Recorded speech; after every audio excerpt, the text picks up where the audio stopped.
All right, this is a message for the collective. So let's see what we have for the collective divine feminine and the collective divine masculine. Let's see what the overall energies are, what the obstacles might be, some advice, and no nonsense advice moving forward. All right, let's see here. The overall energy, stay balanced and in your essence. Archangels Mary, Jophiel, and Sandalphon. All right, so this is a big one. We see the panda here, which I think is actually kind of funny that it has the child panda, Lord, the panda cub, the child panda, the panda cub here. Stay balanced and in your essence. Pandas, they're going extinct actually because they don't want to procreate, they don't want to mate, and pandas used to actually not be herbivores; they used to be carnivores. But it was too much effort. So now they just eat tons and tons and tons of bamboo so that they don't have to actually, eat someone else. Anywho, they adapted in that process, but don't go extinct, okay? So where in your life do you notice that you're either putting too much energy into or not getting enough energy back from? And then balance that out. If it's a person who you're giving to, pull your energy back. If it's an organization, speak up. If it's something in the home, make adjustments. But right now, it's important to stay balanced. When we're not in balance, we get resentful of people, places, things. We get burned out. We get overwhelmed. All right. So it's very important that you find that balance. And if you don't know what it is, then you need to ask yourself, where can I create more balance? Or where do I feel like I'm giving too much energy, time, effort? I'm not saying if it's not giving back to you. I mean, if it is giving back to you and you feel more energized because of it, then sure, keep giving to the energy to that.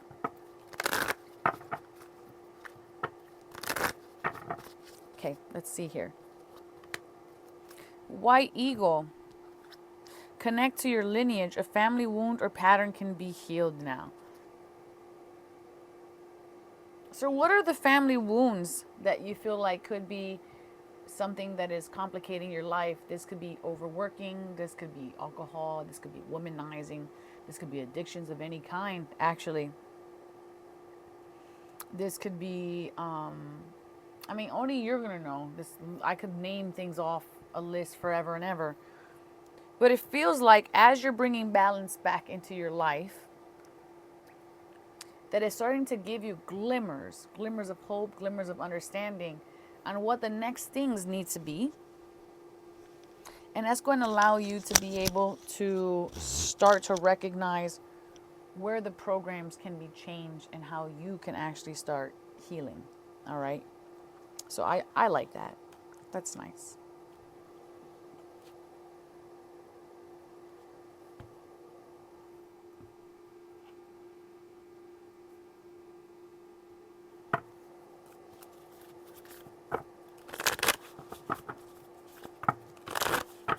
So we do have quite a bit of, I feel like needing to tap into the ancestor spirit. Connecting to your lineage is like a hermit vibe. Like I'm coming back into myself, you know? Spirit fox, trust your talents in changing times. So things are here in upheaval. Maybe you have new routines that you're structuring. Maybe you just moved. Maybe you got into a new dynamic and you're not wanting to give so much of yourself. But right now, it's like it needs you to know that you can do this. You can do this. You have the ability to do and adapt and shift and persevere. Universe has shown you time and time again that you can persevere, okay, that you can be adaptive. But you really have to trust in yourself, because sometimes we allow fear to trick us into going, okay, well, maybe I'm not strong enough to do that. Maybe I don't have enough skill sets to do that. Maybe I don't have enough talent to do that. A lot of maybes, okay? A lot of maybes.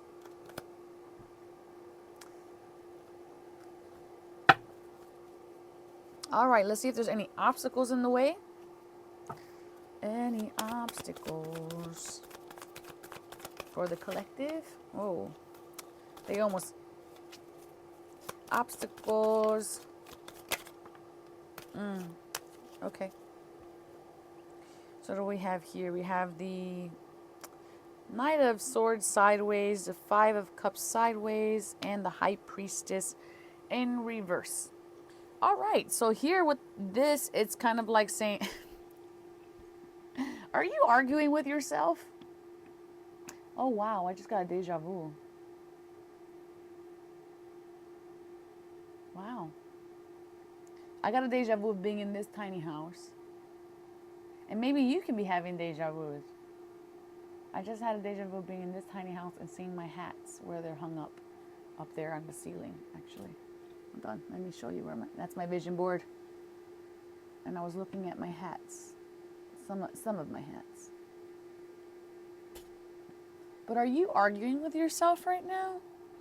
I feel like you're ignoring your intuition and arguing with yourself about yourself. We do that sometimes, don't we? That's the obstacle this week. You're not trusting enough to make decisions for yourself. So you're arguing with yourself.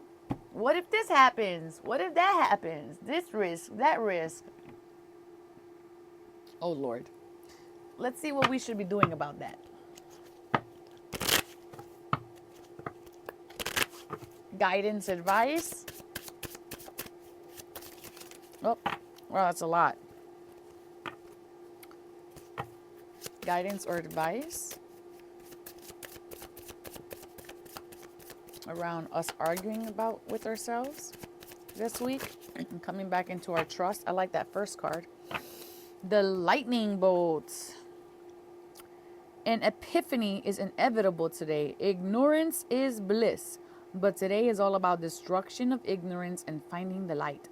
Embrace your newfound enlightenment or face the consequences. High Priestess in reverse. Just because you've been avoiding it, arguing it, suppressing it, resisting it, it's going to hit you like a lightning bolt, like that deja vu just went whoosh into me, okay? There's these moments where we get activated. We may not even understand them in that exact moment, but that's an activation. Ignorance is bliss. That's why that High Priestess is reversed, okay?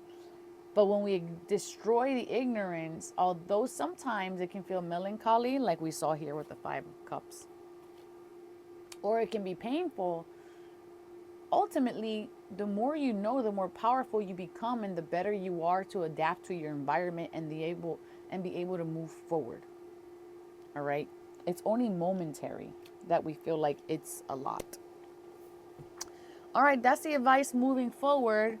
Let's see if there's a no-nonsense advice here. No-nonsense advice. Your body is pissed at you for the no-nonsense advice. Okay, make sure that you're not overdoing it. Balance. We talked about balance.